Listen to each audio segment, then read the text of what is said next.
If you are not sure how to study English, how to improve your listening skills, your speaking skills, how to expand your vocabulary, how to get more confident as an English speaker, if you're not sure about how to do any of these things, then I have a suggestion for you. Watch one of my videos every day for 1 week and see the difference before and after. Welcome back to my 100,000 plus amazing students. So good to see you guys again. Here's the plan for today's full and free deep work lesson. Today we have vocabulary builder number 2. If you haven't seen the first one, that's okay, but be sure to check that out after this video. Today we are going to be mastering the 10 vocabulary words you see here. These are pretty difficult words, pretty challenging words, and here is how we're going to go about mastering them or learning them. We're going to do a couple of different things to make sure that we learn these words thoroughly and we can use them moving forward. First of all, we will be connecting them, linking them. Finding correlations between these words and other similar vocabulary words. We will also be looking at lots of different example sentences to see the correct way to use these words in context. Even better, we will be responding to personal connection questions. We will be practicing our speaking skills in order to connect these words to ourselves and to our lives, because the best way to make sure that you remember new words is to give them meaning. Finally, at the end of today's video, after we have thoroughly mastered all 10 of these advanced vocabulary words, we will see them all appear in a short story. That's right. We will read a short story that uses all 10 of these words and just see them in the context of a story. Now, guys, don't forget this video is totally free for you, but if you want to take your learning experience to the next level, you can become a channel member and get a PDF of this lesson to use at home as you follow along with this video. Now, guys, the first word I want to take a look at today is clarify. Clarify, you can see here, that's a verb. And you know, guys, some of these words you might be already familiar with. You might have seen them here and there, and maybe you think you know how to use them. Even if that's true, I do not suggest you skip ahead. That's because we are going to be drawing connections between these vocab words and synonyms or similar words. In this case, look at this. We have a couple other words: simplify, clear up, right? Those are similar words to clarify. Let's take a look at the definition. To clarify something is to make something clear or easier to understand, right? So you take something and you make it easier to interpret, easier to understand, easier to wrap your head around. There's an interesting and useful idiom for you guys. If you wrap your head around something, or if you can wrap your head around something, that means you can understand it, right? If somebody says, this is complicated, I can't really wrap my head around it, that's a very spoken English, very colloquial way of saying, I don't understand this thing, right? So maybe they could say, I can't really wrap my head around this. Can you clarify it for me? Can you clarify it for me? Can you simplify it? Can you clear it up for me so that I can better understand? Right? Okay, so let's take a look at some example sentences here. Number 1, right here, she needed to clarify her flight times before heading to the airport, right? So you don't want to go to the airport and then clarify what time is your flight. No, no, no. That's something you want to do before you make the trip and go to the airport, right?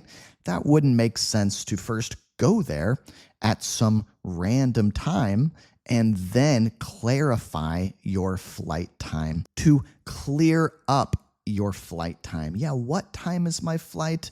You check it out after you get to the airport. You realize that you already missed your flight. That would be bad, right? So it's important to clarify or clear up what time is your flight before you go to the airport, okay? Here's a second example sentence. The rules of the game weren't clear, so the coach had to clarify how it worked, okay? Yeah, we have a coach, someone who is instructing a sports team, teaching a sports team, guiding a sports team. Yeah, and maybe the rules of this game, maybe the rules don't seem so clear. They feel a little bit fuzzy. The players are fuzzy on the rules or about the rules. Maybe they don't really fully grasp or understand the rules. Maybe they can't quite wrap their heads around the rules of this game, right? So the coach is going to clarify. Yeah, the coach is going to simplify the rules so that they can understand a bit better. He's going to make the rules more tangible, right? More tangible. Okay, this is more tangible. I can understand this more easily now. Yeah, the coach is going to clear up the rules of the game. Let's take a look at example sentence number 3 here. He asked the waiter to clarify the ingredients in the dish. Okay, yeah, maybe this guy, he has an allergy to a certain type of food. Yeah, in other words, if he eats that kind, that type, that variety of food, then he will have an allergic reaction. Maybe he will break out in a rash or his tongue will swell up. Something bad will happen, right? So it's important that he clarify with the waiter the ingredients in this dish. Now, simplify doesn't really work with this example, right? So be a little bit careful because the synonyms that I provide in these lessons are not always 100% perfectly applicable, right? Like you can't always perfectly swap them out for the other synonyms, okay? So be a little bit careful, but we could say clear up here. He asked the waiter to clear up. Yeah, what are the ingredients in this dish? Could you clear that up for me? We could also say shed some light. That's a really good spoken English expression. Hey, I was wondering if you could shed some light on the ingredients in this dish. Hey, I was wondering if you could shed some light on the rules of this game. That just means, could you make it clearer? Could you explain? Could you make it more accessible? Accessible, right? Could you make it more easy to understand? Okay, so let's take a look down here at this personal response question. Now, once again, these questions are really important for a couple of reasons. Number one, they give us a chance to practice our spoken English, or you can also leave me a comment in the comment section. You can practice your writing, okay? And number two, as I mentioned earlier, it's important to connect these words to ourselves personally, right? We need to give them meaning. If something has no meaning, then you're not going to remember it, right? It needs to be important to you somehow. So look at this question. Can you clarify in the comments what country you are from? Okay, so yeah, maybe I want to know, hey, what country are you from?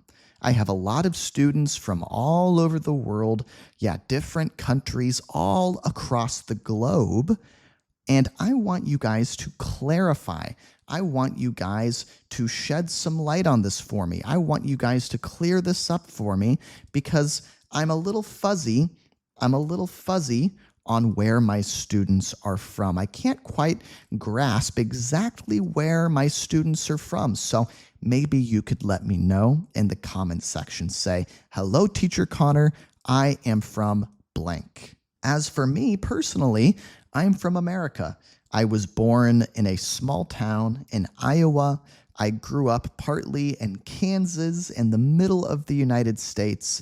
Then my family moved to Colorado, and now, finally, I'm in California. But yeah, what about you guys? Moving right along to our next word, we have glimpse. Glimpse. Now, this can be a noun. It can also be a verb. Okay, let's take a look at the definition. A brief or quick look at something. A brief or quick look at something. Brief just means it doesn't last a long time. It happens very quickly, right? So taking a look at the synonyms or similar words here, maybe we could say a glance. He took a glance at something.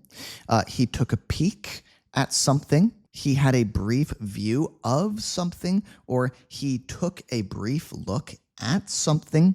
Those all mean basically the same thing. They mean glimpse. I'm going to glimpse at the camera. Watch this. Yeah, did I look for a long time? Did I stare at the camera? No, I didn't stare. I took a peek. I took a glimpse.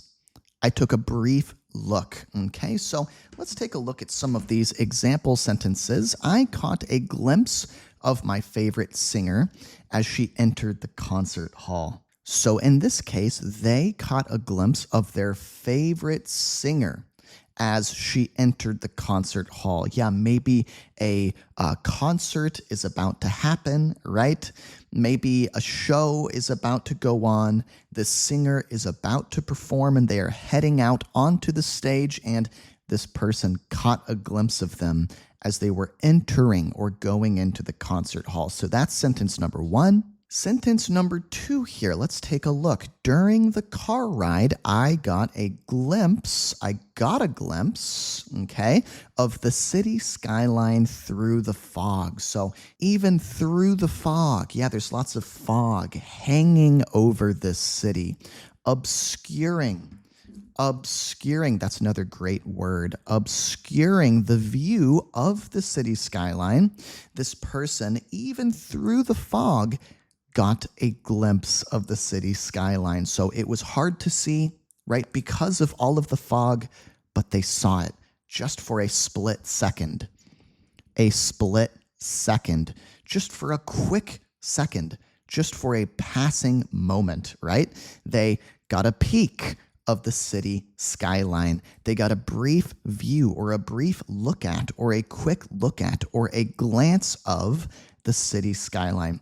All of these mean the same thing. They got a quick look at it, right? Okay, that's number two. Number three here, she gave me a glimpse of her art collection during the house tour. Okay, so we have a woman, and she is giving somebody a tour of her home, okay? And that just means this woman is showing them around her house. First, she shows them the kitchen. Here's the living room. Here's my bedroom. Now, during that house tour, the woman gives them a glimpse of her art collection. Yeah, it's just a glimpse, so they don't spend all day hanging around there, dawdling there, okay?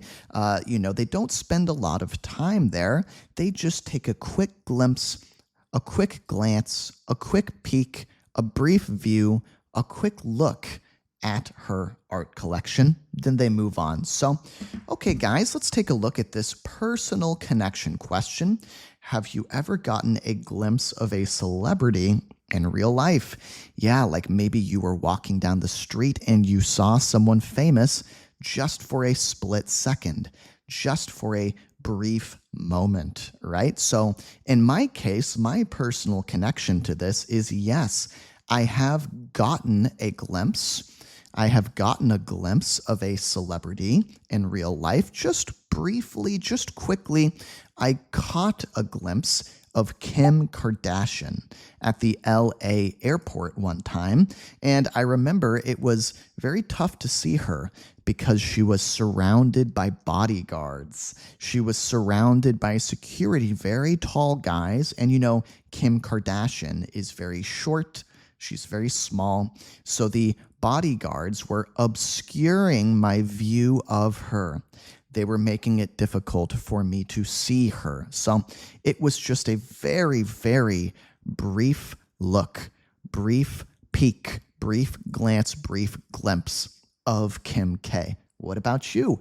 You can pause the video and talk out loud, or you can leave me a comment in the comments section. Number 3, we have problematic.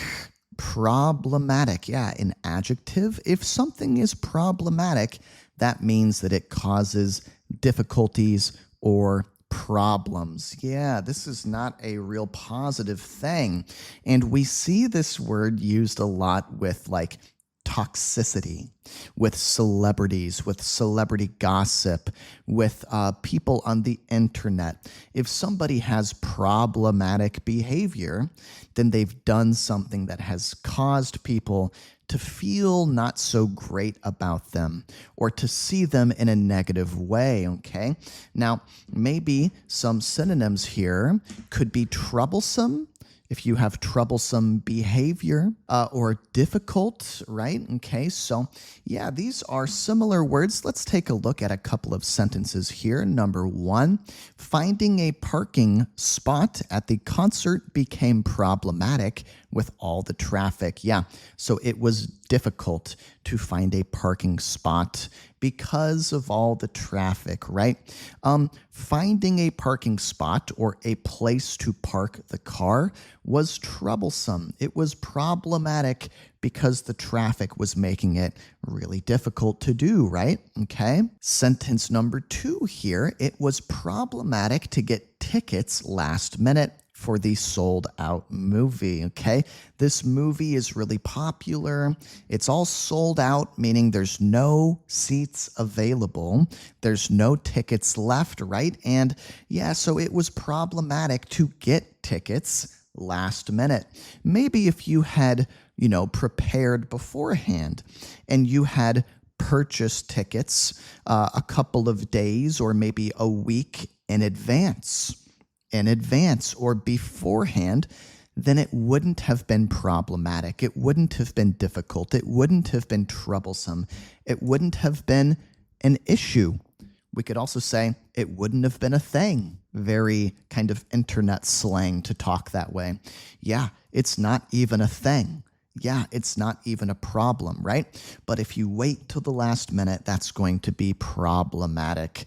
That's going to create issues. That's going to be difficult, right? Okay, so one more example sentence here. Planning the surprise party was problematic because someone nearly spilled the secret. Yeah, I really like this example. Planning the party was problematic. Planning the party was difficult. Planning the party was troublesome. It was challenging. We could also say it wasn't easy. Why? Because someone nearly spilled the secret. Someone nearly spilled the beans. Someone nearly let the cat out of the bag, right? These are all different ways of saying somebody almost revealed the secret, right? Obviously, a surprise party, that's a party where you plan it to surprise somebody and they are not aware that a party is going to happen. So that's really fun to do, but it is a little bit risky because what if they find out? What if the person finds out about the secret party? That kind of spoils the surprise, kind of ruins the surprise, right? Okay, so I would say that planning the party was problematic, but I would also say that this someone had problematic behavior. Yeah, his behavior was not okay. It was not acceptable. He should have guarded the secret of this party, but he didn't. He let the cat out of the bag, and sounds like the party was still a success, but it was nearly spoiled, nearly ruined by this person. All right, now here's a really interesting personal connection question for you guys. What's something problematic in society in your country? In other words, in your country's society, in the society of your country, what's something problematic? Yeah, I will say in the United States, unfortunately, we have a lot of problematic things in our society. Unfortunately, the first one that comes to mind is school shootings. A lot of kids don't feel safe in their schools because they're worried one of the students is going to show up with a weapon and hurt people, right? So that's really problematic. That's a tough societal issue, okay? That's something problematic in society. We also have like celebrities with problematic behavior. A celebrity that comes to mind is Ellen from the Ellen DeGeneres show. I don't know if you guys heard about this. There was a big scandal a while ago, maybe a year ago, 2 years ago. I can't remember exactly when, but it was revealed that Ellen was treating her employees who worked on her show very poorly and just kind of being rude to people, right? So she had problematic behavior. Now, what about you guys? Pause the video and respond out loud to this comment to practice your speaking skills, or leave me a comment down in the comments section. Go ahead. Fantastic work, everybody. Let's keep moving along here. Subtle. Yeah, it looks like you would say subtle, right? But that's a silent B. Subtle, subtle, subtle. It kind of sounds like this. Subtle, subtle with a D, right? What does that mean if something is subtle? Not obvious or easy to notice. Yeah, kind of low key might be another way to think about it. Maybe faint, understated, slight. Yeah, not too obvious, not really in your face, right? In your face. It's not in your face, right? Okay, so let's look at these example sentences to better understand. The subtle hint in the text message made me realize they were planning something special. Hey, maybe this is from our previous vocab word, from the previous example sentence. Maybe this is about the surprise party, right? Maybe this person in this example sentence got a text from the guy from the last example sentence who almost ruined the party. Yeah, this guy got a text message, and in that message, there was a subtle hint. Like maybe this person who nearly spoiled the party, who nearly ruined the party, said, "It's going to be a great weekend, wink, wink, wink." And this guy's like, "What are you talking about?"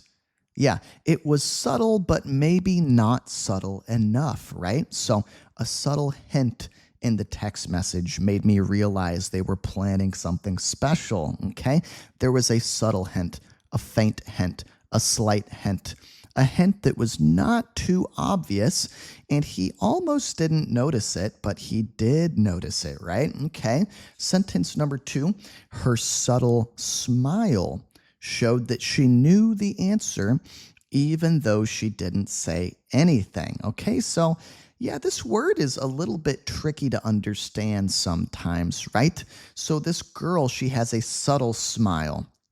Maybe we could also say a knowing smile. A knowing smile. Kind of sounds like a smirk. That's a smirk, right? A smirk is like, I know something you don't know. So she has a knowing smile, a smile that tells us that there is more than meets the eye, that she knows something, okay? Her subtle smile, what did it show us? It showed us that she knew the answer, even though she didn't say anything, okay? So she's not talking, she's being quiet. But she's smiling in this subtle way that gives us a hint, right? It gives us a hint that maybe she knows the answer to this. Okay, let's keep going. Example sentence 3 here, there was a subtle difference in taste between the two versions of the dish. I really like this example sentence. I think it makes this very easy to understand, right? Maybe there are two dishes of food, right? Here's dish 1, here's dish 2, okay? And the dishes are basically the same. They are almost the same. There's just a very subtle difference, a very faint difference between the two, a very slight difference, just a very small difference that is not obvious, not easy to notice. Yeah, maybe to just some normal person eating the two different foods, they might not be able to tell the difference, but to a trained chef, right? To a culinary expert. Culinary just means about food, right? Yeah, so maybe to a trained expert, they can see the difference, taste the difference, tell the difference, right? They can differentiate between the two dishes, okay? Moving on to this personal connection question. Let's see here. What's a subtle clue that someone is a good person? Yeah, so if you are meeting someone for the first time, maybe you notice some things about them, and these things are not really in your face. They're not super obvious. They're not really easy to notice, but if you pay close attention, you will see some subtle clues, some subtle signs that this person is a good person. What might those be? What are those subtle things?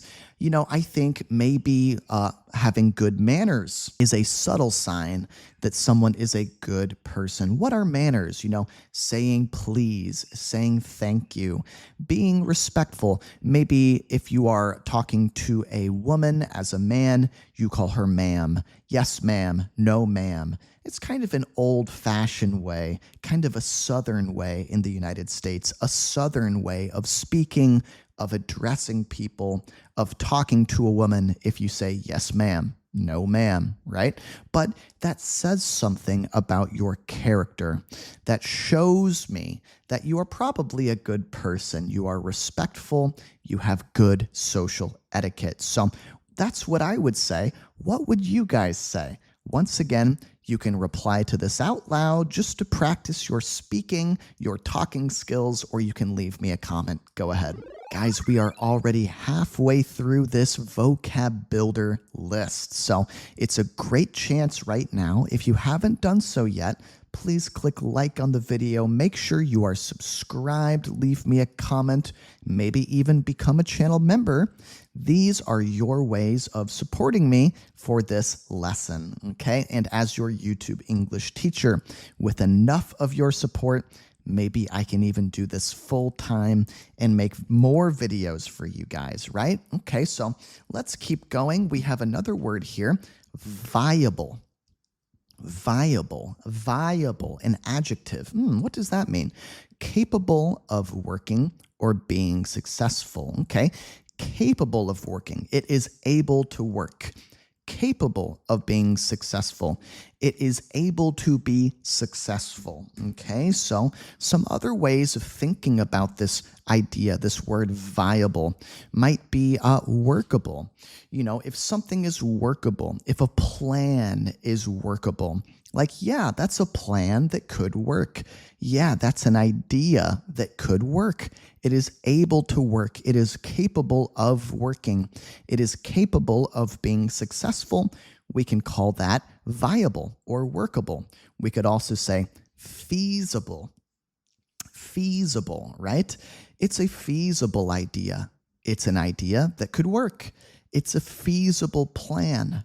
It's a plan that could work, right? Okay, let's move on to these example sentences. Number 1 here, buying tickets for a summer concert seemed viable only if we booked early, right? Okay, so there's a summer concert going on. Maybe it's like a music festival. And getting tickets to the show is not easy. There's a lot of competition. a lot of competition to get the tickets. We could also say a lot of competition for the tickets. Okay, so getting the tickets is only workable, only feasible, only viable, only possible, only able to happen if you book early. So the early bird gets the worm, right? You've got to get on this situation early if you want to make it happen. That's number one. Number two, it wasn't viable to throw a party on such short notice. So we postponed it. They took a rain check. Rain check. What does that mean if you take a rain check? That means, sorry, not now, not this time, not today, but let's do it in the future. Let's reschedule. That's what it means. Let's postpone, right? So, yeah, they didn't have much notice for this party. It was only short notice. So there wasn't enough time to get everything ready, to get organized, to make it happen, right? It wasn't viable. It wasn't feasible. It wasn't workable. It wasn't possible on such short notice. They decided to postpone it. They decided to take a rain check. Okay. Traveling to Europe this year isn't viable for me, but I'm planning for next year. So you guys are probably noticing something. We mostly use this word viable when we're talking about planning something. Yeah, we have plans to do something, to make something happen, or an idea for a plan, right? So that's mostly when we use this word. Taking a look down here at our personal connection question, what are some viable plans for improving the conditions of your life? Whoa, this is actually a really interesting question, right? What are some viable, workable, feasible plans for improving the conditions of your life? Yeah, maybe you are not really where you want to be in life. You feel left behind. You feel like you are behind other people. Maybe you don't have as much wealth, as much money, right, as other people do. Maybe you want to own a home, but you just rent your living space, your apartment, or whatever, right? Maybe you are single and you want to be in a relationship. You want to have a girlfriend or a boyfriend or get married. Could be many different things, right? But what if you feel that the conditions of your life need improving? Yeah, what are some viable plans, workable, feasible? We could also say realistic. Some realistic plans. Some plans that could actually work in order to improve those conditions. Yeah, I would say my personal response would be, number one, sleep. Make sure you are getting good sleep. Make sure you are waking up at the same time every day. Number two, I would say take a look at your habits. Are you, taking part in some unhealthy habits? If you are drinking a lot of alcohol, if you are smoking a lot of cigarettes or doing drugs, right? Those things, those bad habits might be holding you back. It might be worth taking a good hard look at those things. I would also say take a look at your social group. What kind of people are you surrounding yourself with?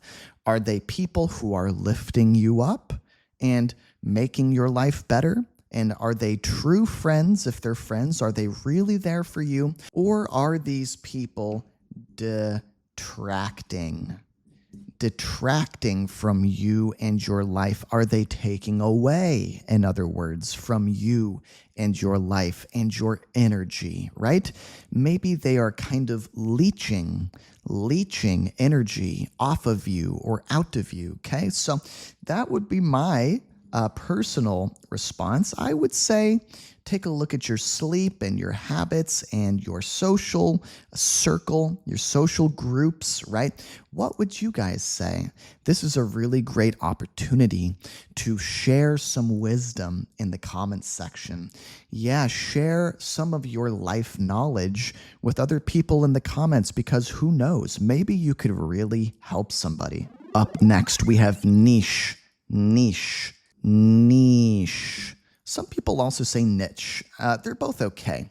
A basic definition of this word. What does this word basically mean?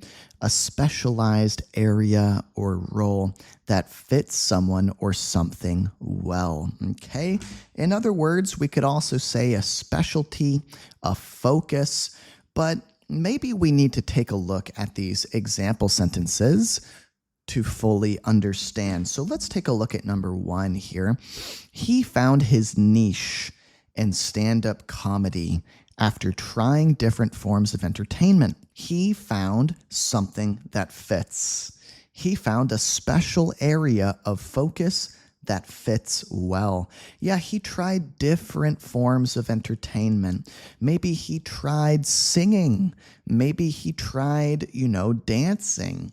Maybe he tried, making movies or writing comedy. But in the end, he found his niche. Where did he find his niche? In stand-up comedy.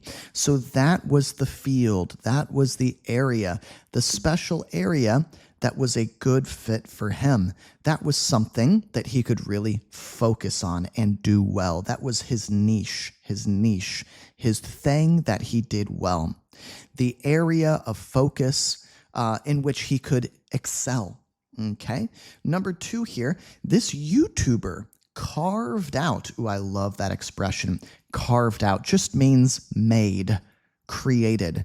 This YouTuber carved out a niche by focusing only on retro video game reviews. Yeah, I think YouTube channel niches are a great way to think about and understand this word. You see so many different niche ideas here on YouTube. Recently, I saw a YouTube channel that had a very interesting niche. It was all about carpet cleaning. Yeah, cleaning old or dirty carpets or rugs. People would send their rugs to this person, and this person would give the rugs a deep clean using soap and water and scrubbing tools. They would work away at the rugs until the rugs looked good as new. These videos have millions and millions of views. I would never have expected people to be so interested in something like this, but hey, it works. So this person, this YouTuber, found their niche. As a YouTuber, I kind of found my own niche by making these POV style videos where half of the screen is me talking, the other half is me with a pen and paper going through a lesson the old-fashioned way. I came up with this idea, right? You are not going to see other YouTube channels who can do this the way that I do it. So that's my niche. Example sentence number 3 here. After attending or going to several hobby clubs, she found her niche in painting landscapes. Okay, so sounds like this woman, she's trying to find her niche. She's trying out different hobby clubs. Okay, here's a baking club. Here's a club for baristas in training, people who want to make coffee. Here's a club for people who want to play card games together, right? So she's trying out several different hobby clubs, a couple of different clubs, and then she finally found her niche in painting landscapes. Maybe she finally attended a club where the niche of the club was landscape painting, hills and mountains and beautiful natural scenery, painting landscapes, and it clicked. This area, this specialty, this focus seemed to click with her. It clicked. That means it just made sense for her, right? Okay, let's take a look down here. Do you have a niche hobby? Do you have a niche hobby? Do you have a hobby or interest? Not a lot of people know about it or are interested in it or do this thing as their hobby. I actually have one. I collect old Chinese comics from the Cultural Revolution era in China. Yeah, the 1960s, the 1970s. They used to have these really interesting old retro comic books in China that are very interesting to go back and look at now. You guys know that I love China. I speak Mandarin Chinese. I'm very interested in China. So this is kind of a niche hobby of mine. How about you guys? Do you have a niche hobby or interest? Moving right along with a pretty difficult word here, orientation. Orientation, what does that mean? The position or direction something is facing, or an introduction to a new place or situation. Okay, some other ways to think about this idea might be like the direction in which something is facing. Yeah, it's orientation. What direction is it facing? Or like, yeah, an introduction, if you go to a new college, maybe your first day as a freshman at that college, you will have orientation. You will have orientation like as an event. Basically meaning that some faculty or professors, teachers who work at the university, as well as experienced students, maybe year 3 or year 4, or even graduate students, will show you around. You will get the lay of the land. Ooh, that's a really good expression. Lay of the land. In other words, you will get the feel of the campus. You will figure out, where things are, how to go where you need to go, where the different buildings are, where your classes are going to be, how to get to the cafeteria, all of the practical information you will need to know on a daily basis, navigating, or finding your way around the campus. You can learn all of those things on day 1 during orientation. Yeah, sometimes a company will have new employee orientation where you kind of get training for the job. Yeah, all of the new employees show up for this special event, and trained or seasoned employees who have been there for a couple of years, they will teach the new guys how everything works and help them get the lay of the land, help them figure out how everything works. Okay, so let's look at these sentences. At the first dance class, there was an orientation to teach us the basic steps. So yeah, there was an orientation event at the first class or during the first class to teach them the basic steps, the basics that they would need moving forward in that class. Sentence number 2 here, the app helped me get the right orientation while navigating the theme park. Yeah, so maybe this person was feeling disoriented. Like you're confused, you don't know where you are, you don't know what's going on. If you are disoriented, then you're kind of like overwhelmed and your mind is scattered and you don't really have a good feel, a good grasp on where you are or where you need to go, right? So I guess there's an app in this example sentence that helps the person get the right orientation. We could also say, helps them get oriented, helps them navigate the theme park, helps them get the lay of the land, helps them get the lay of the land, figure out, where am I? Where do I need to go? What's going on here, right? Okay. The orientation at the escape room gave us tips on how to solve the puzzles. This is a really fantastic example here. Have you guys been to an escape room before? An escape room is like this place you can go to. You go with a group of friends and you start off in a room and you need to find a way to escape from that room. Sometimes you have to go through like a maze of puzzles, right?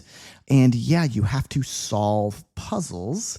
You have to find clues hidden throughout the environment and solve puzzles in order to escape, in order to beat the escape room. So maybe if you go to an escape room, there will first be an orientation.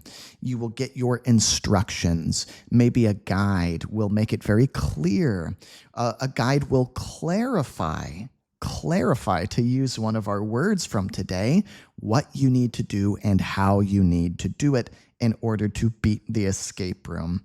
I've done some escape rooms in the past. They're very, very fun, especially with a group of people, right?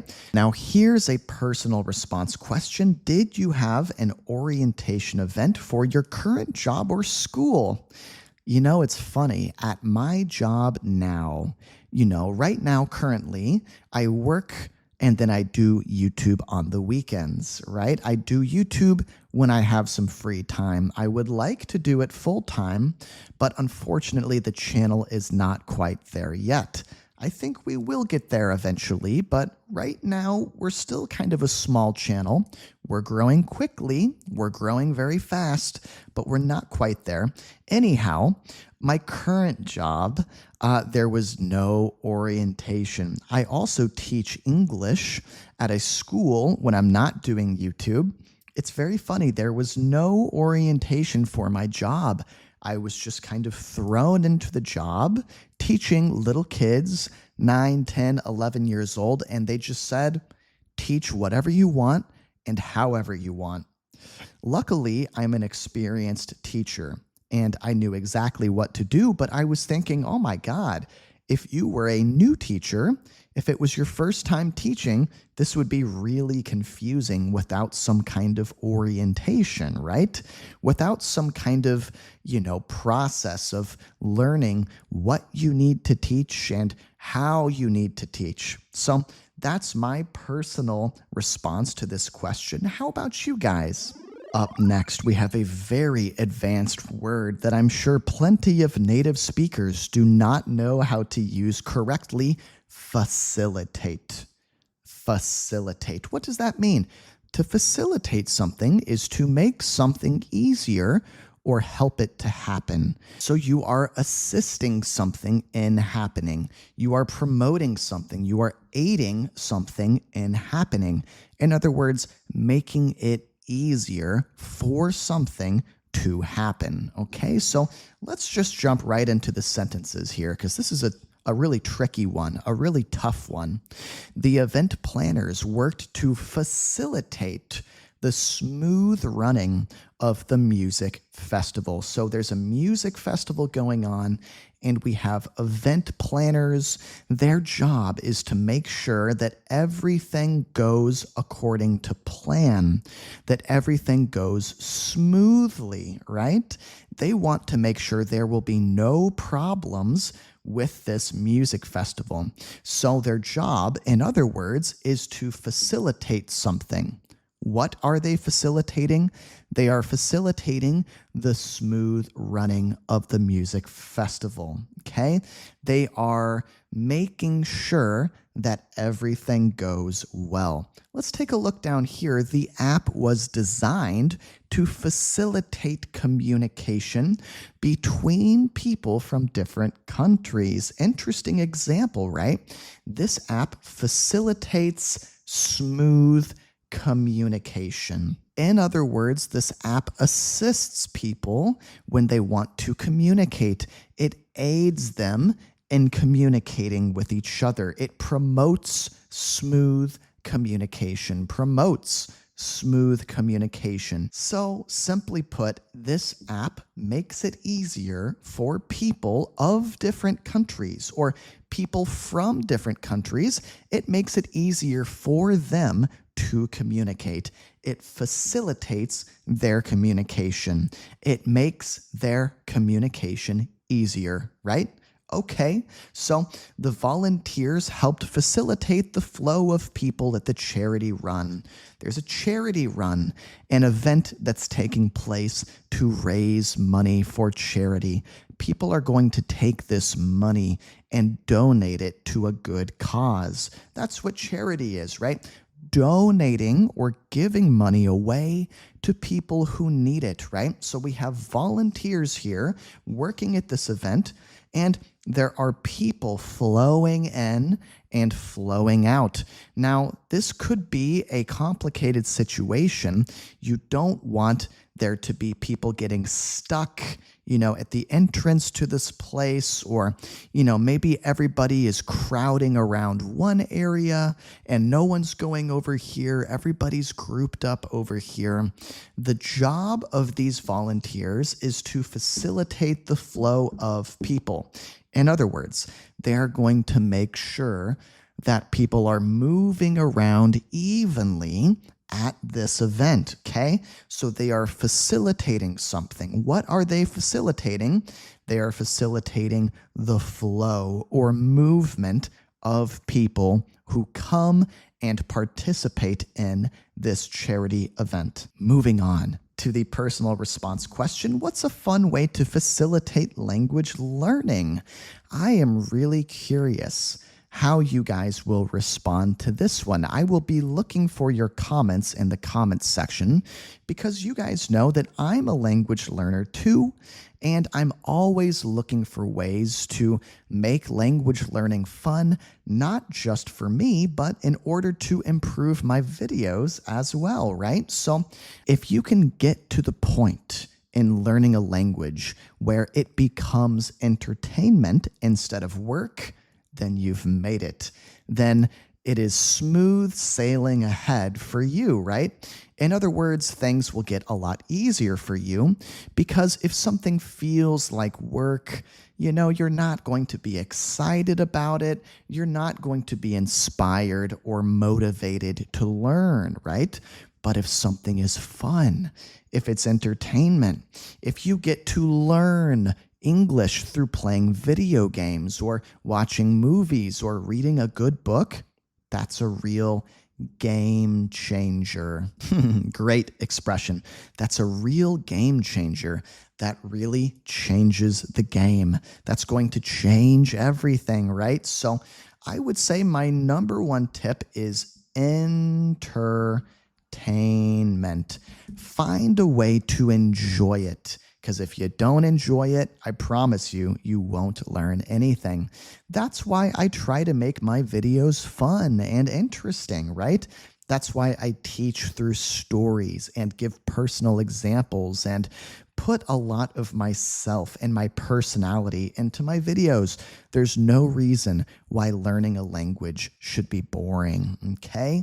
I use YouTube all the time for learning Chinese. I turn on subtitles and watch YouTube channels that I would watch anyway.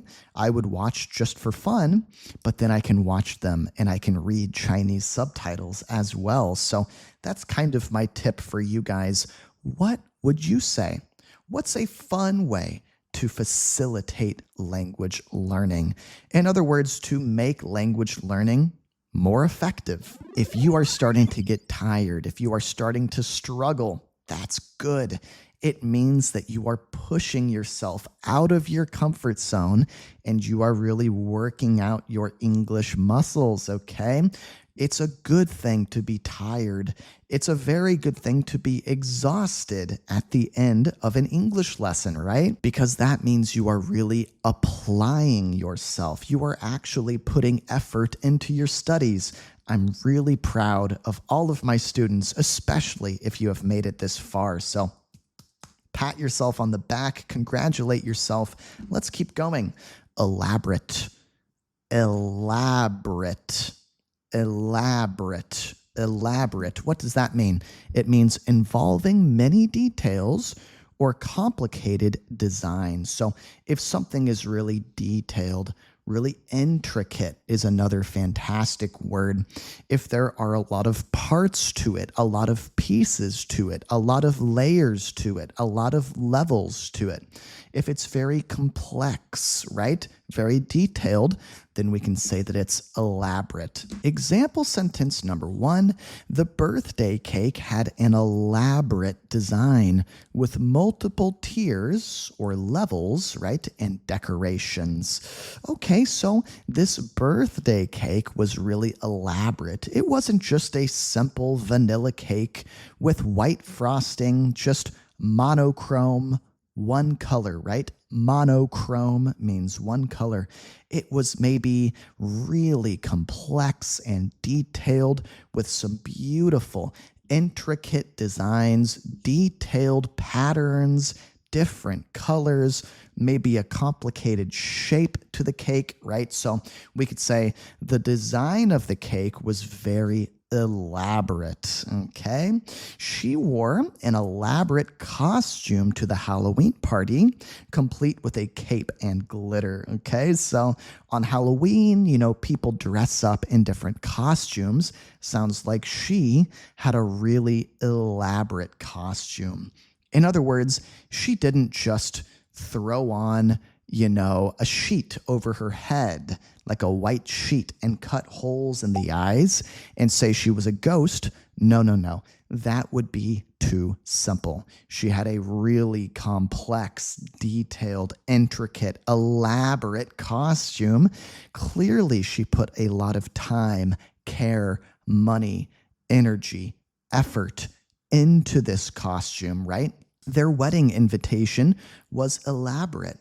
It wasn't just some simple invitation with just, a plain envelope and a plain letter and plain text. No, it was elaborate with gold detailing and ribbons. So it was a really detailed invitation, an intricate invitation. So they put a lot of time, effort, energy into making this invitation elaborate, detailed, intricate, complicated looking. Okay, so here's a personal connection question.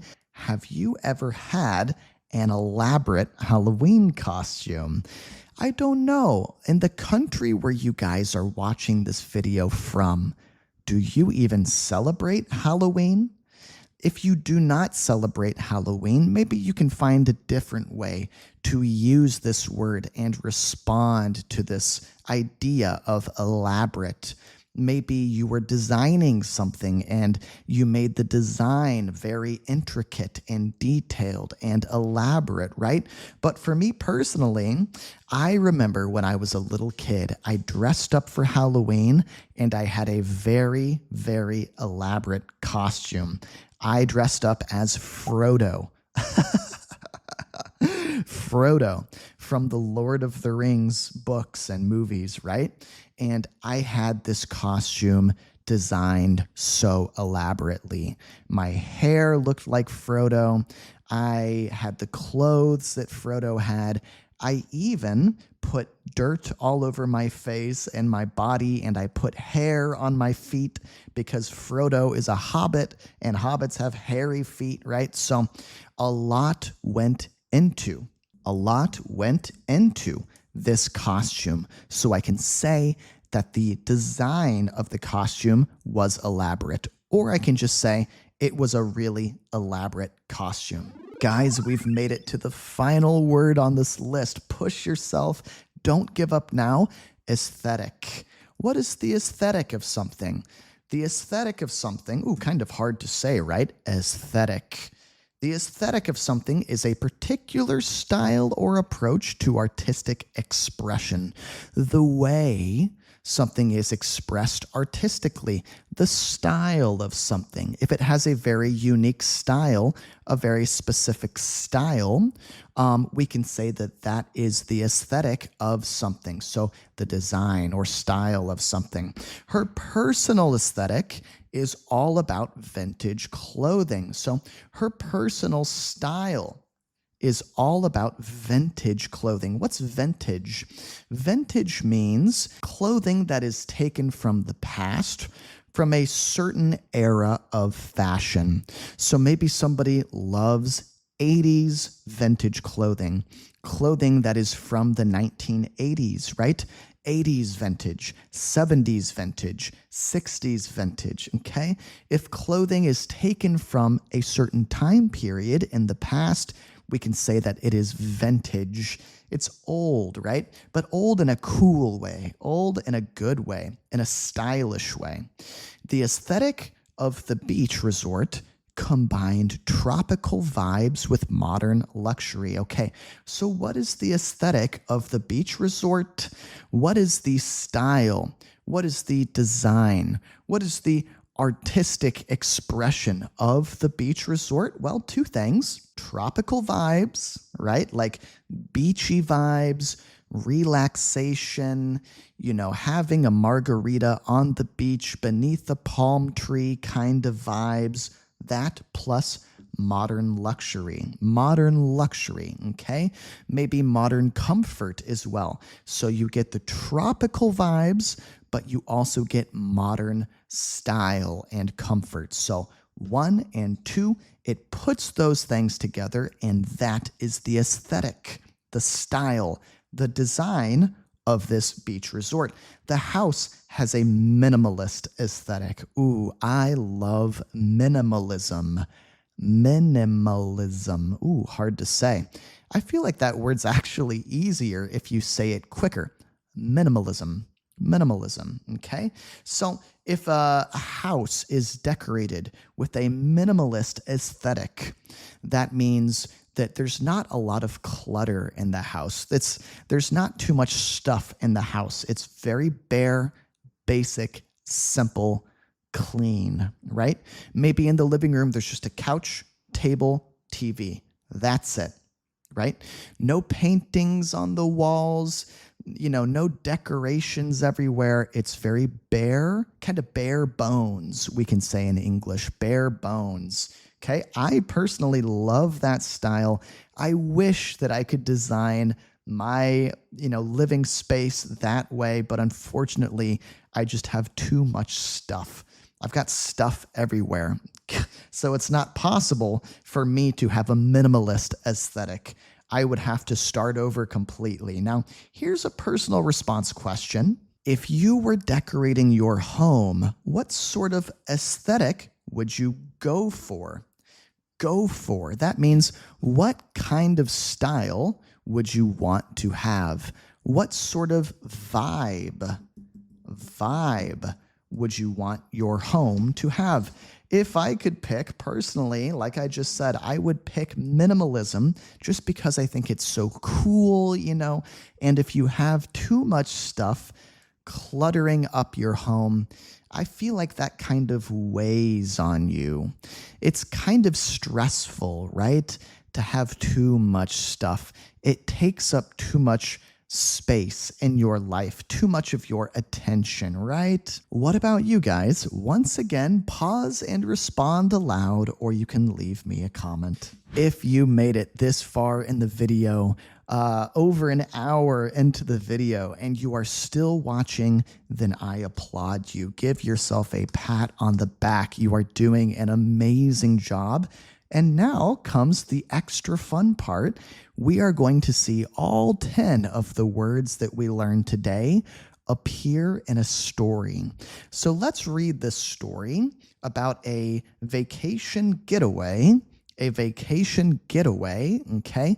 And be on the lookout for the 10 words that we learned today. We're going to see them appear in the story and appear correctly in context. So you will get another reminder of how to use these words correctly. Let's go. Ready? A few friends and I planned a long weekend getaway or vacation to a beach resort, and we had to clarify a few things before booking the rooms. They had to clear up a few details before they booked the rooms, right? Once everything was sorted or figured out, we arrived at the resort and caught a glimpse, caught a peek, caught a glance of the stunning ocean view as we checked in. As they, got to the hotel and settled into their rooms. However, things got problematic, trouble in paradise, when we found out our rooms weren't ready and we had to wait in the lobby. While waiting, I noticed a subtle change in the atmosphere as the sun began to set, making the resort look even more beautiful. So the atmosphere, there's a subtle change, just a slight change as the sun goes down, right? Eventually, we got into our rooms, and the idea of relaxing by the pool was still viable, even though it was late, okay? So it's still possible to go do that, even though it's getting late in the day. We had found our own little niche at the resort, spending time in the quietest part of the pool area. Later that evening, there was an orientation for new guests, and the staff helped facilitate the process by giving us a detailed tour of the resort. The poolside dinner was elaborate, very fancy and intricate. A lot of planning and prep went into this poolside dinner, right? With live music, candlelit tables, and delicious food. Very elaborate.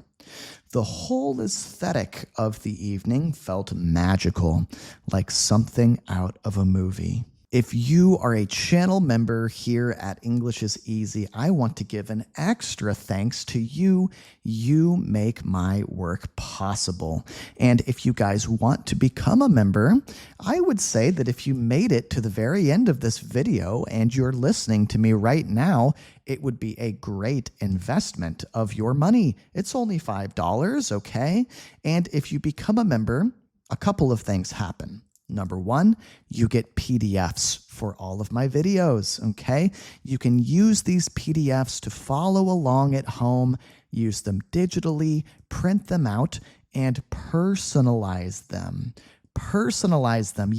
Make them personal to you. So that's a really great way to elevate the learning process using PDFs. But guess what? There's more. You also get bonus videos, hours and hours of bonus content, including speaking videos, listening videos, learn with a story, deep work videos. So if you guys are interested in that, you get bonus content as well. Now, as if all of that wasn't enough, you also support me as your YouTube English teacher.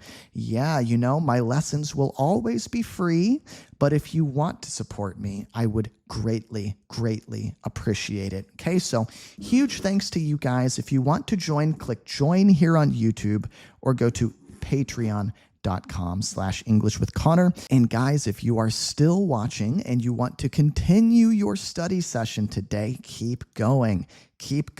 Binge my videos, right? Binge watch my videos. Keep watching, keep going. The more you watch, the better your English will get, okay? And together, we will reach English fluency. I have no doubts about that. I'm going to put another one of my lessons up on the screen. Click on it. I will meet you there, and we will keep learning together.